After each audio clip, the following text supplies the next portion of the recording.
As Steve mentioned, we're going to talk today about how to make a living from your passion, how to turn your game into a business. I'm really happy to be here, and the first thing that I think that when we talk about how we imagine it being a game developer, we think it's probably something like this, but actually it's more something like that in the day to day.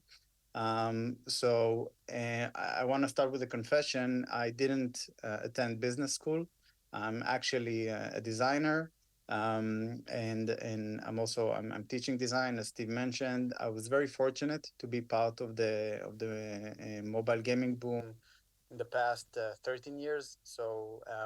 From being an outsource, I was part and witnessing the growth of so many great mobile games. And I think can also be happy to share from my experience. And also, I worked and founded Playwork Studios, which was our creative studio that works with all of the biggest mobile games out there to help them scale their games. And I'll share a bit about that.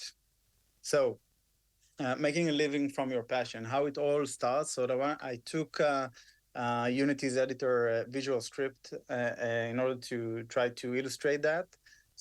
I start by making a great game, and then I have two options. Usually, I can either let it grow organically, right, and then just wait and see if it catches on, if gets good reviews, and I don't know, featured in the App Store and anything like that, which is completely fine. Or I can choose that I want to turn it into a business, a scalable business. And this is in Unity, this is our division, which is called Unity Grow, where our mission is to take that, the big Unity vision of helping everyone to become a creator, but also achieving business success and scaling your game and turning it into something which is a much bigger thing, by providing tools, our expertise, and anything that we can in order to help you grow that. In our session today, in the next 30 minutes, we're going to talk about the fundamentals, understanding marketability, how creative can make or break your game business. And it's a very, very big topic. And I'll try to make it, we're going to take a very, very small slice out of it. And I'm also going to really focus mainly around user acquisition and marketing, which is my personal passion, and also where I had a lot of good experiences in the past decade. So, let's start with the fundamentals. The basic formula for life in our industry, when I decide that I want to turn my game into a business, is on one side I have my cost of acquisition, and on the other side is my LTV, right? The long term value that I can extract from each gamer. Um, Increasing the LTV is a very challenging process. It's all about retention, as I assume that most of you know. It's going to be probably a very big part of your day to day and your biggest challenge.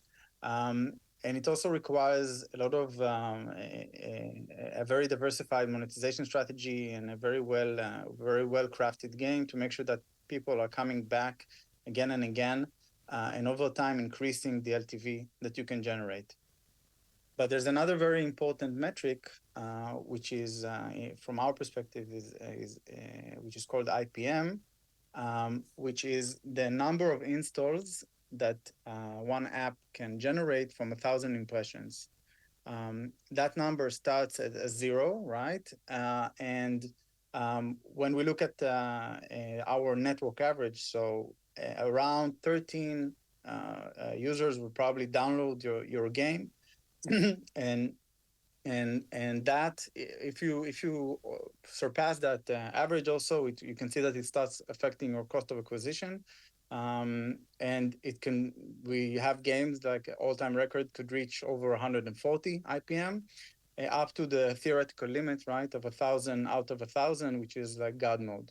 And the interesting thing about that is when we break it down to different genres, there's a very big variation between the different genres out there, but also within each game genre. So I hope you're in one of the good ones, or if you're aiming to be in one genre, you really need to know what are your benchmarks around that.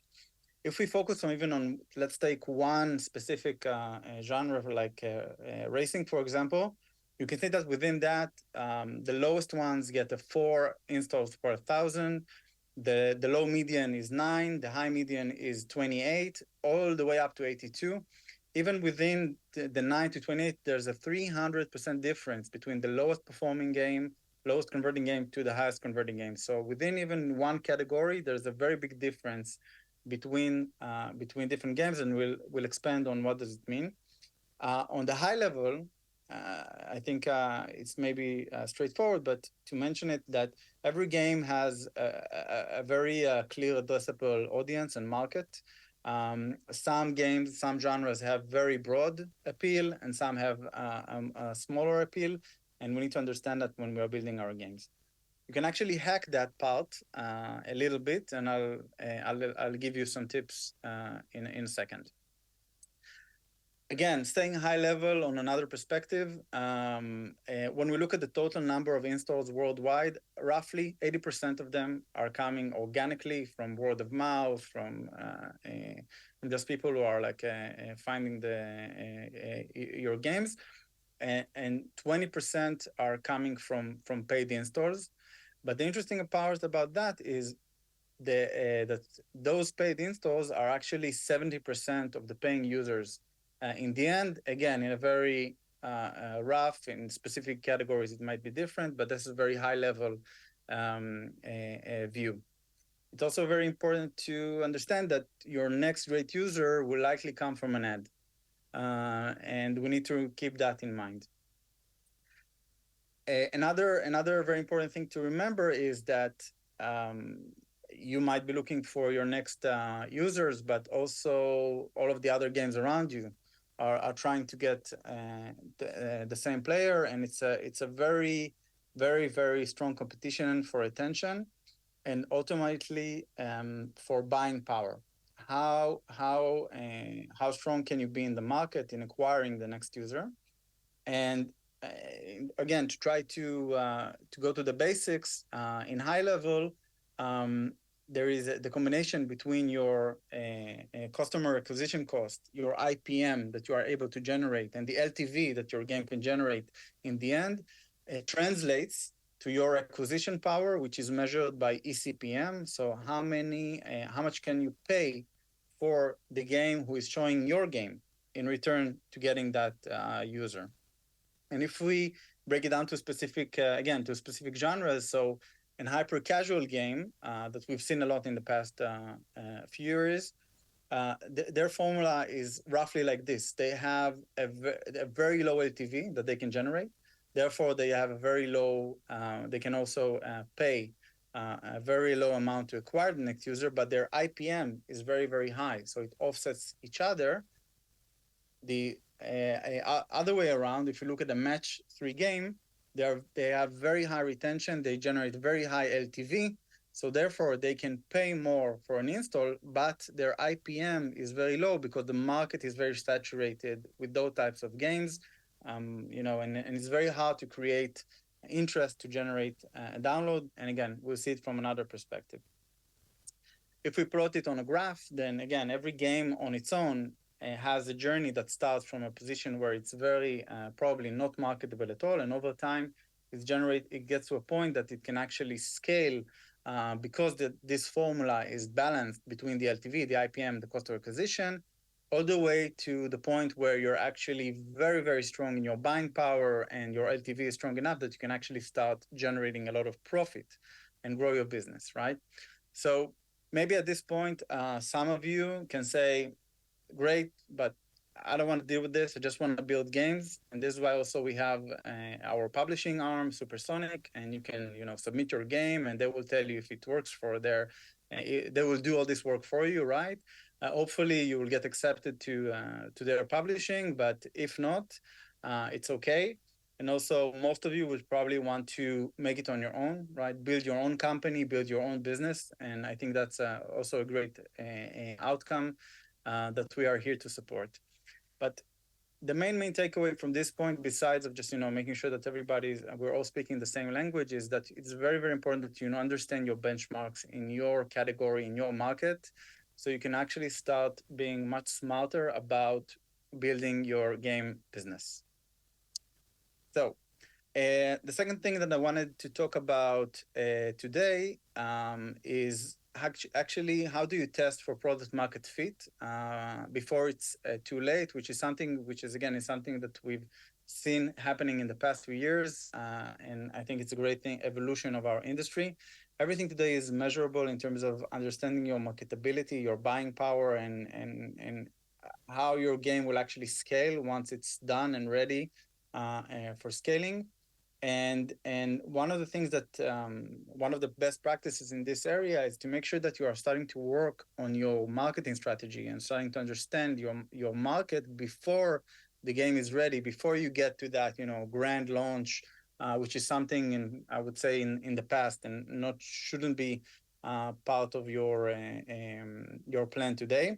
And I wanted to share in this context an amazing project that we had with Call of Duty Mobile about 2 years ago. One of the biggest franchises out there, one of the biggest actually mobile success in the past few years. So even though we're talking about probably the best IPs in the world out there, we actually teamed up with them to understand what should be the marketing strategy in mobile. Call of Duty, for years was an amazing console game, but it's still a different market. And the idea was to try to break it down to the types of genres and games and marketing themes that we know work in mobile today. We did a lot of testing, a lot of different variations of, breaking down the game to multiple types of variations. We even used that to understand which game types resonate better with the audiences in mobile, in specific, in different, coming from different games. Zombies actually were very successful in that, in generating a lot of interest in the marketing. In the actual game itself, it didn't work, but as well. But it was very interesting to learn that. But in the end, the numbers itself, we had over 107 million impressions of trying different ads. Over 400 million bad guys were shot down during this in those ads. And we managed to understand that the sniping theme and also to double the conversion rate. Some of you might say, okay, this is Call of Duty, great. What about my game? I don't have a multi-billion IP like this. Same concept. I think you can replicate the same methodology to your games. And one of the things that I wanted to share, which I think is very important, is that I think you should go to the market as early as possible to understand your game, to understand your audience. You don't have to have even a game. You can create videos of the game as mock-ups and test them in small budgets. You can have, when you have your first playable, again, get some users, a vertical slice, MVP, whatever you have, always go to the market to understand where you stand in terms of your formula, of your benchmarks. So you won't start doing this process too late. We've seen a lot of even mega games that didn't take that approach and had to lose a lot of time and a lot of money in terms of cracking this, and a lot of small games and smaller studios that were very smart in always testing with the market as early as possible, and therefore having massive hits and turning into massive companies. So building a game I think, is as important as building a marketing strategy. And if you can do as parallel as you can those two processes, I think it's probably a good way to succeed. Expanding on that and going a little bit deeper on ad creative, I have a very big statement here. I believe it's true, but ad creative can make or break your game business, and I want to show you some examples. We saw this graph. Again, if you can triple the conversion or on the other way around, if you have very bad conversion, it's going to be very expensive for you to buy buy new users, and you probably won't be able to scale. And zooming out on what is a good creative, right? So a good creative takes me from a place where, or a user that doesn't care to I want this, right? This is the most basic way to describe that. There's ads of games that I see, types of gameplays that I see that can, in a second I can say that I really want to play this. I don't know why. Is it because of the snowplow, the mechanics, whatever? Something just works, right? And I think that's the magic of a good creative. But there's a lot of smart things behind that, and the first thing that I think is a great methodology that we see is to try to expand the addressable audience, right? So if your gameplay or your game has a limited appeal, you can always try to expand that, and we've seen that happen a lot. So let's say this is the amount of people in the world who would like a cars game, right? This is probably a bigger audience will love a zombies game. Everybody loves explosions, right? So that's probably going to work on even more people. And everybody loves bouncy 3D balls, right? So this is why hyper casual works. So for every game that you have, for every genre, always try to think how can you expand the total addressable audience and experiment around that. And I wanted to show how the implication of that in the evolution of user acquisition ads in the past few years. And we'll go a little bit to the dark side, but stay with me here. So let's take a match three game. Okay, so we can always start with the gameplay. I check the benchmark. I see that for this type of genre, we can probably get a 2 IPM, so 2 installs for 1,000 impressions. That would be a good average if I want to understand what's the average. So if I start with the gameplay today, I would probably get like a 1, 1.2, 1.5 installs for 1,000. I'd have to pay a lot in order to generate an install today. So what we saw, right, in the past a few years is also that we're starting to kind of expand that. So maybe take a unique meta game that you have in the game and use that in the ad. Don't even show the core mechanics, and just take something which is much more unique and more interesting, and then you would see a very big jump in the IPM. And let's say we go all the way up to 4, right? But then if that doesn't work and your formula is still off, this is where we start seeing the next expansion and the next evolution, going into non-authentic and all the craziness out there, and then we can get to a 7 IPM, right? So I can actually have a much stronger buying power. That peaked in 2019, in the year that I call the year of the disaster, when every mobile out there looked like this. All of the games, no matter which genre, had this type of theme in it because it worked really, really well. And it really, there was a lot of really bad ads out there, or let's say non-authentic, or however you want to call it. It got so out of hand that there's actually a YouTube channel that has over 120 million views of comparing the ads and reality, and I'm sure you've seen all of those. But to be serious for a second, the question that always comes up then is, okay, so what about the quality, and like what's the end goal? In this, we're going to get a lot of bad reviews. It's wrong, bad practices and stuff like that. And I think that today there is, because of the level of competition, because of the low level of attention, you have to go beyond your gameplay, but you have to do it very wisely, and that's the place where we actually leverage a lot of data and understanding what should be the right approach, how much you can go beyond, but still not go too far. And I think there's a lot of also correction around that in the market, and everyone can choose what they need to do, and it all depends on how does your game perform out there. But I think the main thing that I think it's very important to stress is that if you want to be successful, you have to be very experimental. You have to try to push the boundaries, again, not in a bad way, but I think it's critical in order to understand where are the limits.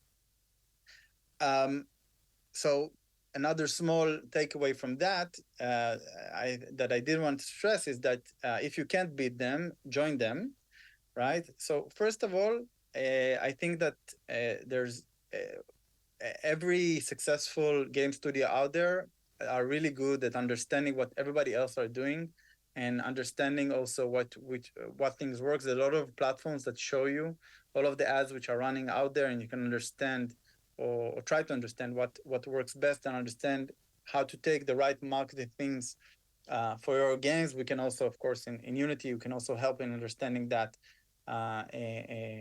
for you.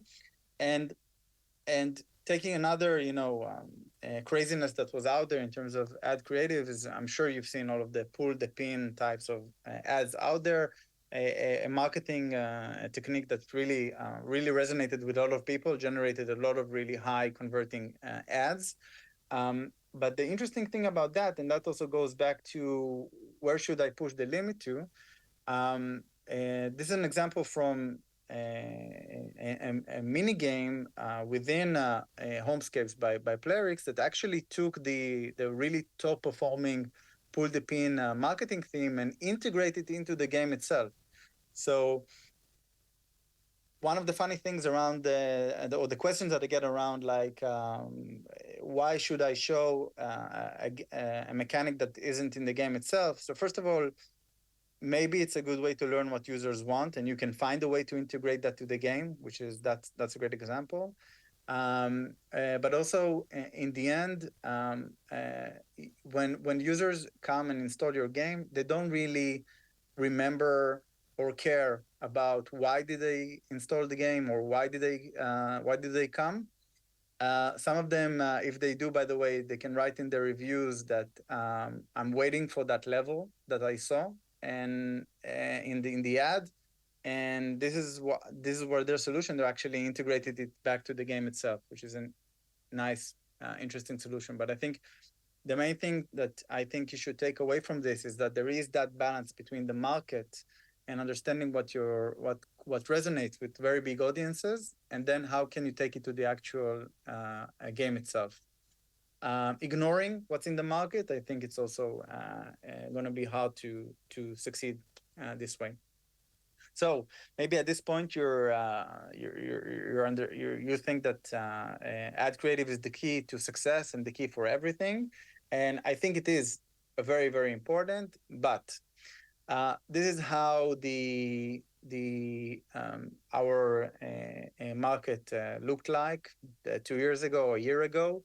Um, Everything, all of the platforms were very well connected. This was create very seamless flow between understanding what resonates with the users and then integrating it into your marketing campaigns and user acquisition campaigns. But then this happened, and if you don't know or not aware, so everything around the iOS privacy and Google Sandbox, which is really limited and restricting the use of data for marketing purposes, and it kind of dented the way we approach. It created a really a lot of problems, but in very high level, it just became much harder to find the right users in the ocean of users out there. So if you have also a very targeted and very specific audience that you're trying to get, it's going to be very hard, and it became very hard to do that. And then it actually accelerated two phenomena that we saw before. First of all, the scale between an authentic ad to an unauthentic, it started to shift more to the unauthentic because you're trying to have a broader appeal to the audience. And also from being very highly targeted and showing the specific gameplay, specific game to a specific users, it became more of a spray and pray approach to try to get new users, and it created another new phenomena that I called an IPM cake, where within one ad, instead of the evolution that you saw of adding, trying to expand it, adding a bit more over time, it's all condensed into one ad because you don't know who you're showing the ad to, maybe, and you're not highly targeted as you were. And then we can see ads like this for State of Survival, where within one ad, they would try to appeal to an audience that likes zombies, actions, strategy game, and also on top of that, adding the Walking Dead IP uh, in order to try to appeal to a broader audience as possible. There's a lot of, by the way, a lot of cool examples like this that again are trying to make sure that any type of user that might be relevant will try to download the game, but pushing it all into one ad. So all of that created another shift in the ecosystem, and I think it's very important to be aware of that even though there's a lot of really interesting progress there's also a lot of challenges, and this is why you should really keep your app marketing as part of your thinking and as part of your approach of building the game as you go along. So to recap, I hope you're still with me after the lunch. First of all, know your benchmarks. It's really important to understand, get all of the metrics that you can, but not just around, what should be my day 7 retention, but also what should be my IPM, what should be the LTV that I'm generating in order to have a way to scale my game once I have amazing retention, right? Always, I suggest always to start with the market, always keeping the market connected. If you're spending $100 on getting users and seeing what do they resonate with, even if you don't have a game, it's really important to understand what is the challenge that you have there before it's too late. What is this? Add creative can make or break your game. Be experimental. Try to this is more when you're starting to scale, try to kind of push the envelope to understand maybe your core audience actually wants to see a different ad but will still love and retain your game once they're there. um, Privacy is changing the ecosystem, and it's a very big shift, which is still happening, it's still evolving. There's a lot of balance that comes in right now, and it's kind of it corrects itself. But it's something to understand that it is becoming harder to target specific users who like dragons, RPG, or any type of very specific niche audiences. um, I really suggest, and that's again my personal, to try to find your passion in marketing and the monetization side. It's super interesting. I know sometimes it depends where you are in the cycle, but I think it's such a world on its own that I think it's very important to find your passion there. So again, you can integrate it into your building your game business. And we're here in Unity Grow and Unity in general for anything that you need, with all of the solutions, all of the platforms, all of the benchmarks and questions, and a lot of amazing experts to help you with things that you need to in order to scale. Let's connect. Unfortunately, I'm not there physically, but there's all of our experts are on the floor. And there's also a great next session, which is focusing on the monetization side, which is kind of the other side of what I've been speaking on after my session. And thank you. Brilliant. Thank you so much, Dan.